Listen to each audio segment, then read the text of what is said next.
पहला सवाल, पाकिस्तान का कौमी मशरूब कौन सा है? 5 4 3 2 1 जवाब है गन्ने का रस।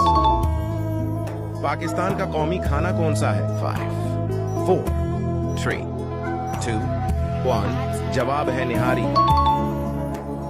पाकिस्तान का कौमी मस्जिद कौन सा है? 5 4 3 2 1 जवाब है फैसल मस्जिद।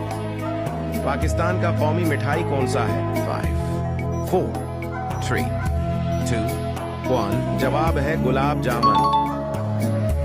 पाकिस्तान का कौमी लिबास कौन सा है? 5 4 3 2 1 जवाब है शलवार कमीज। पाकिस्तान का कौमी दरख्त कौन सा है? 5 4 3 2 1 जवाब है दियोदार। बहुत ही इंफॉर्मेटिव वीडियो है दोस्तों।